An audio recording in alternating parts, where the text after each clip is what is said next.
What you're about to hear might sound straight out of a movie, but it is not fiction, it is history. Raw, real, and rarely taught in our schools. The kind of story that is slowly being erased by time.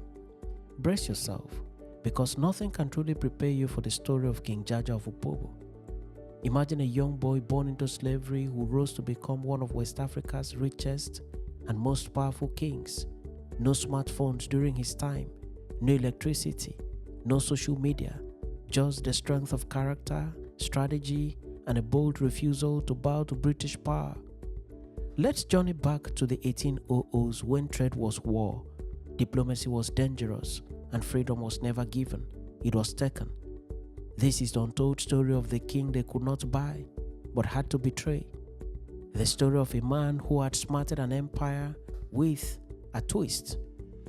Before power and fame, who was he? Born in Umonduro Hama Ibo in present-day Imo State in southeastern Nigeria in about 1821, his birth name is unknown.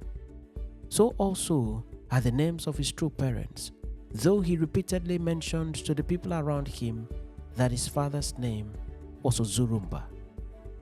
The 1800s saw Igbo land and many parts of present-day South in chaos due to European incursions for slave trade, leading to black slave raiders capturing and selling fellow humans for firearms, tobacco, salt, trinkets, bullets, and other mundane items.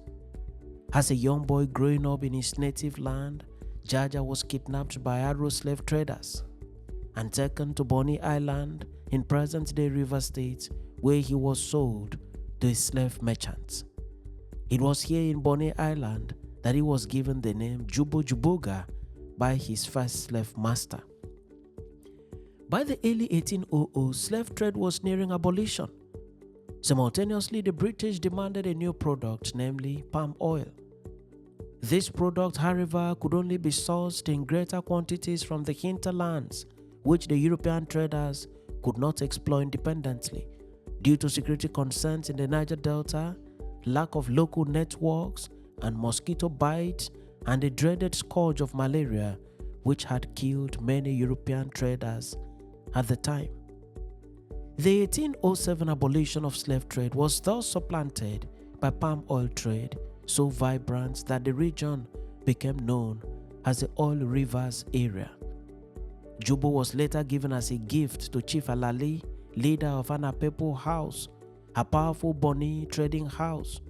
Bonny's political class was divided into houses. Jubo's hard work, negotiating skills, and ability to speak Igbo propelled his rise within the house. He became a war canoe captain and then ran his own mini operation within Anapepo House.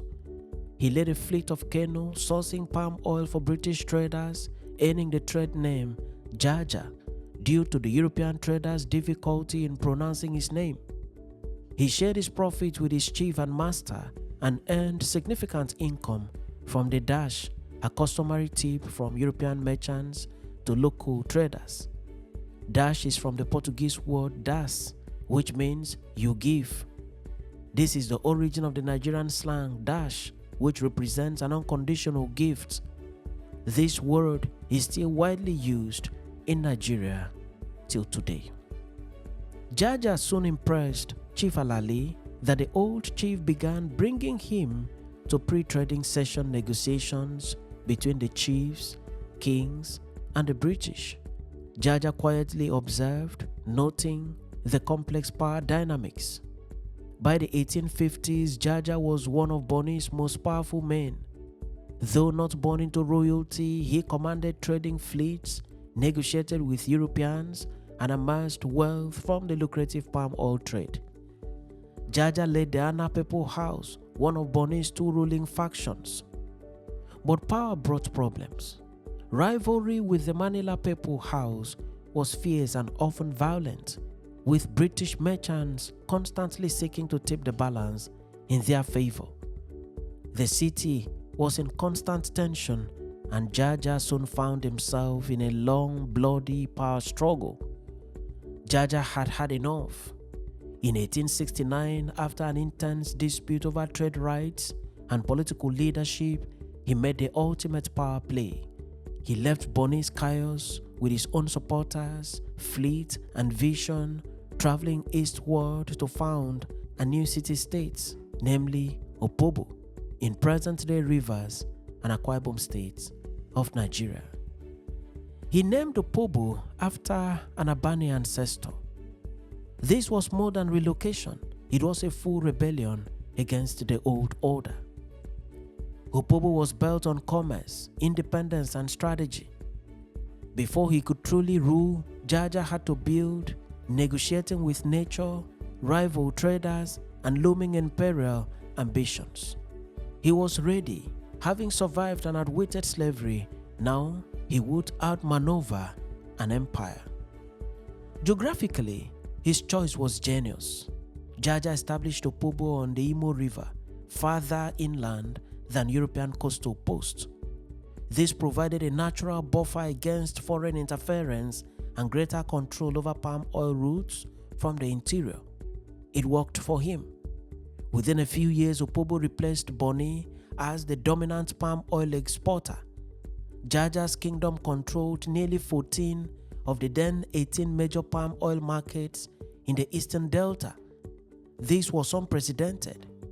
But Jaja wasn't just flexing muscle. He was playing chess with colonial powers. While most African chiefs allowed European traders direct access to local producers, Jaja banned them. If anyone wanted oil from the hinterlands, they went through him. There was no exception whatsoever. This made Jaja king and middleman of the entire oil economy. The British did not like this, but they had no option at the time. They had hoped to push legitimate trade deeper inland to maximize profit, but Jaja's chokehold meant they paid his prices, followed his rules, and respected his authority. Many British merchants and officials, especially from the Royal Niger Company, saw King Jaja as a threat to free trade, or rather, a hindrance to free exploitation of resources. Yet, despite British grumbling, Jaja maintained diplomacy. He negotiated treaties with them, paid taxes, and even sent his sons abroad for education.